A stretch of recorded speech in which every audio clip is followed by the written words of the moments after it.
ৰাজ্যৰ টাইকোৱাণ্ডো খেলুৱৈসকলৰ বাবে আনন্দৰ খবৰ। অনাগত দিনত খেল মহাৰণত অন্তৰ্ভুক্ত হ'ব টাইকোৱাণ্ডো। ইয়াৰ দ্বাৰা উপকৃত হ'ব ৰাজ্যৰ ৩৫খন জিলাৰ প্ৰায় লক্ষাধিক টাইকোৱাণ্ডো খেলুৱৈ। এই কথা সদৰি কৰিছে সদৌ অসম টাইকোৱাণ্ডো সন্থাৰ কাৰ্যকৰী সভাপতি দিগন্ত বৰাই। উল্লেখ্য যে আমিনগাঁও সৰলা বিৰলা জ্ঞানজ্যোতি বিদ্যালয়ত দুদিনীয়া কাৰ্যসূচীৰে অনুষ্ঠিত হৈছে আন্তঃবিদ্যালয় টাইকোৱাণ্ডো প্ৰতিযোগিতা। প্ৰতিযোগিতাখনত ২০খন বিদ্যালয়ৰ প্ৰায় ২ শতাধিক টাইকোৱাণ্ডো খেলুৱৈয়ে অংশগ্ৰহণ কৰিছে।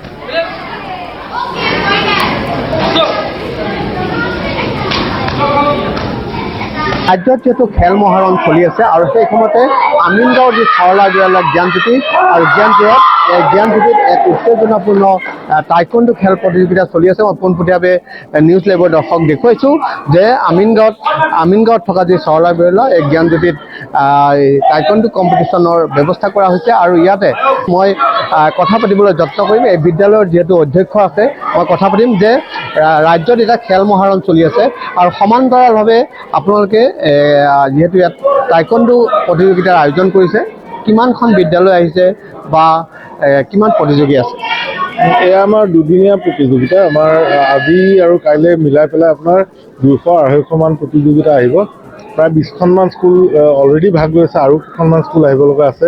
আমিও খেল মহাৰণৰ লগত একেলগে আমি ছাইড বাই ছাইড আমি বস্তুটো কৰি আছোঁ যাতে বাচ্চাহঁতৰ মনৰ ভিতৰত এটা আগ্ৰহ জন্মে, গেমছ এণ্ড স্পৰ্টছৰ প্ৰতি আগ্ৰহ জন্মিলে তেওঁলোকৰ বিভিন্ন ফিল্ডত ডেভেলপমেণ্ট হয় বাচ্চাটো। সেইকাৰণে আমি একে সময়তে আমি ভাবিছিলোঁ পাতিম বুলি আমি ছাকচেছফুলি দিলোঁ।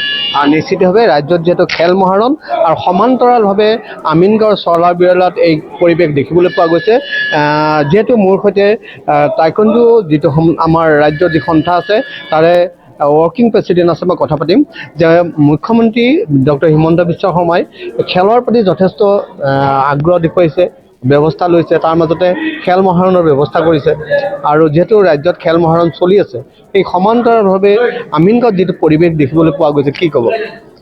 আমি সঁচাকৈ ধন্যবাদ দিব লাগিব আমাৰ মুখ্যমন্ত্ৰী মহোদয়ক, কাৰণ তেখেতৰ নেতৃত্বত আজি আমাৰ অসমত সফল ক্ৰীড়াৰ নীতিটো সফলভাৱে পৰিণত কৰিছে, যাৰ বাবে আজি খেল মহাৰণ কৰিছে। অৱশ্যে খেল মহাৰণত কেইটামান ইভেণ্ট হৈছে।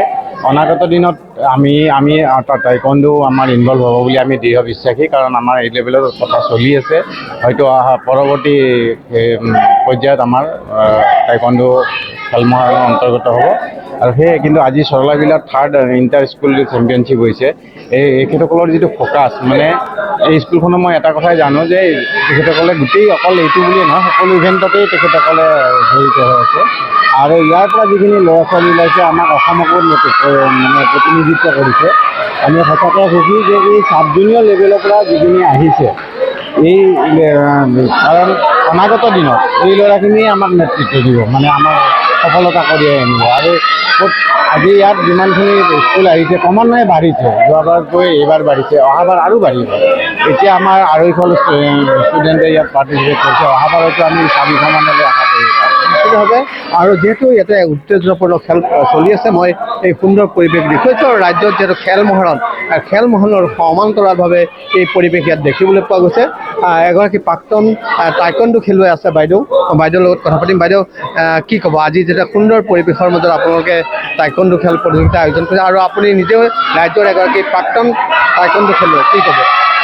হয়, টাইকোৱাণ্ডো খেলি মই খুবেই ভাল পাইছিলোঁ একালত, কিন্তু বিদ্যালয়সমূহত আজিকালি এনেকৈ ধৰণৰ টাইকোৱাণ্ডো প্ৰতিযোগিতা আয়োজন কৰাৰ কাৰণে যথেষ্ট ছাত্ৰ ছাত্ৰীসকল উপকৃত হৈছে আৰু চৰকাৰেও সেইখিনি যথেষ্ট পদক্ষেপ তেওঁলোকে গ্ৰহণ কৰিছে। এয়া ভাল খবৰ আৰু দেশৰ তাৰমানে উন্নতি। আৰু খেলা ধূলাৰ যোগেদিহে ল'ৰা ছোৱালীৰ মানসিক শাৰীৰিকভাৱে সুস্থ ৰাখিব পাৰে। আজি যিটো যুগৰ তাৰমানে যিখিনি আমি সমস্যা দেখা পাইছোঁ উঠি অহা ছাত্ৰ ছাত্ৰীসকলৰ মাজত, গতিকে তেওঁলোকৰ সেই শাৰীৰিক মানসিক যিবিলাক ব্যায়াম, সেইবিলাকৰ যোগেদি নিজৰ মনটো সুস্থ কৰি ৰাখিব পাৰে আৰু যিকোনো বেয়া বস্তুৰ পৰা নিজকে আঁতৰাই ৰাখিব পাৰে। গতিকে প্ৰতিগৰাকী অভিভাৱকক সেয়া